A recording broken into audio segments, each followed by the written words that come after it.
தென்னாடுடைய சிவனை போற்றி எந்நாட்டவர்க்கும் இறைவா போற்றி ஹரஹர மகாதேவ். ஓம் காளி ஓம் காளி ஓம் காளி. வணக்கம், நான் உங்க சிவவெள்ளியங்கிரி. உங்களுக்கு ஒரு எதிரி இருக்காங்களா?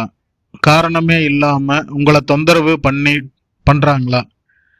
உங்களை பார்த்தாலே பொறாமை, பகை, குரூர எண்ணத்தோட நடத்துறாங்களா? அப்படின்னா இந்த பதிவை ஸ்கிப் பண்ணாம கடைசி வரைக்கும் பாருங்க. ஏன்னா இந்த சித்தர் மரபுல சொல்லப்பட்ட ஒரு அரிய தாந்திரிக பரிகாரத்தையும் அதுல இருக்கிற ஒரு முக்கியமான ரகசியத்தையும் இன்னைக்கு தெரிஞ்சுக்க போறோம். இந்த பரிகாரத்தை நம்ம ஸ்ரீ வெள்ளியங்கிரி சுவாமிகள் சித்தர் பீடத்தின் பரம்பரையில பல பேருக்கு கொடுத்துருக்கோம், நன்மைகளும் அடைஞ்சிருக்காங்க. இதை எப்படி பயன்படுத்தணும் அப்படின்னு பாத்தீங்கன்னா, முதல்ல காத்து போகாத ஒரு டப்பா எடுத்துக்கங்க. பிளாஸ்டிக்கை தவிர்க்கிறது நல்லது. கண்ணாடி டப்பாவா இருந்தாலும் பரவாயில்ல, இல்ல வேற ஏதாவது பாத்திரமா இருந்தாலும் சரி. முக்கியமா காத்து உள்ள போகக்கூடாது. அதுக்குள்ள கொஞ்சம் வெண்கடுகு போடுங்க. அதுக்கு மேல உங்களை எதிரியா நினைக்கிற அந்த நபருடைய போட்டோவை வைங்க.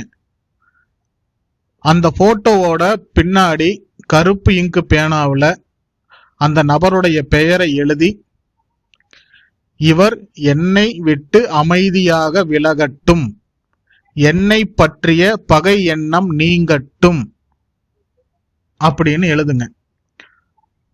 அதுக்கப்புறம் அந்த போட்டோ மேல ஒரு சின்ன கட்டி பெருங்காயம் தெரியும் இல்லையா, நம்ம ரசத்துக்கெல்லாம் போடுவோம்ல, அந்த கட்டி பெருங்காயம் ஒண்ணு அது மேல வைங்க. இப்போ ஒரு முக்கியமான விஷயம், ஏன் வெண்கடுகு, ஏன் பெருங்காயம் அப்படின்னு நிறைய பேருக்கு ஒரு கேள்வி வரும். சித்தர் தாந்திரிக மரபுல வெண்கடுகு என்பது பைரவரின் சக்தியை நினைவூட்டும் ஒரு பொருள். அதே போல பெருங்காயம் என்பது மகாகாளியின் சக்தியோட தொடர்பு படுத்தப்படும் ஒரு பொருளாகவும் கருதப்படுதுங்க. அதனால தான் இந்த ரெண்டு பொருட்களையும் இந்த மாதிரி தாந்திரிக பரிகாரங்கள்ல பயன்படுத்துறாங்கன்னு நம்ம குருமார்கள் நம்மளுக்கு சொல்லி கொடுத்துருக்காங்க. இது மாதிரி சித்தர் மரபுல மறைந்திருக்கக்கூடிய அரிய ஆன்மீக பரிகாரங்கள், மந்திரங்கள், தாந்திரிக ரகசியங்கள் எல்லாத்தையும் தொடர்ந்து தெரிஞ்சுக்கணும்னா நம்ம சேனலை இப்பவே சப்ஸ்கிரைப் பண்ணிக்கோங்க. பக்கத்துல இருக்கிற பெல் பட்டனையும் ஆல்ல வச்சுக்கோங்க. அப்பதான் நம்ம போடுற ஒவ்வொரு பதிவும் உங்களுக்கு உடனுக்குடன் கிடைக்கும். அதுக்கப்புறம் இந்த டப்பாவை நல்லா மூடி யாரும் தொடாத ஒரு இடத்துல வச்சுக்கோங்க. இந்த பரிகாரத்தை 48 நாட்கள் அப்படியே வச்சிருங்க. இதுதான் நம்ம குருமார்கள் நம்மளுக்கு சொல்லியிருக்காங்க. அதை தொட வேண்டாம், 48 நாட்கள் அப்படியே இருக்கட்டும் சொல்லியிருக்காங்க. இந்த காலகட்டத்துல மகாகாளியையும் பைரவரையும் மனசார நினைச்சு என்னுடைய வாழ்க்கையில பகை விலகி அமைதி நிலவனம் அப்படின்னு பிரார்த்தனை பண்ணுங்க.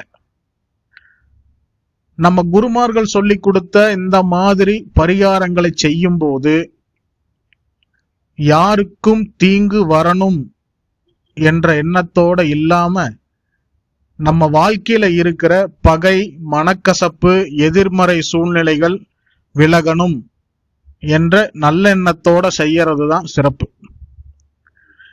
இறைவனுடைய அருளும் குருவின் ஆசியும் இருந்தா நம்ம வாழ்க்கையில நல்ல மாற்றங்கள் ஏற்படும் என்று மனதார வேண்டிக்கலாம். இந்த பதிவு உங்களுக்கு பயனுள்ளதாக இருந்தா ஒரு லைக் பண்ணுங்க. ஆன்மீக நம்பிக்கை இருக்கிற உங்க நண்பர்கள், உறவினர்களுக்கும் ஷேர் பண்ணுங்க. இது போல சித்தர் மரபு, தாந்திரிக பரிகாரங்கள், மந்திர ரகசியங்கள் பற்றிய அரிய தகவல்களுக்கு நம்ம சேனலை சப்ஸ்கிரைப் பண்ணி பெல் பட்டனை ஆல்ல வச்சுக்கோங்க. மீண்டும் ஒரு அரிய ஆன்மீக பதிவுல சந்திக்கலாம். நன்றி, வணக்கம், சிவாய நம.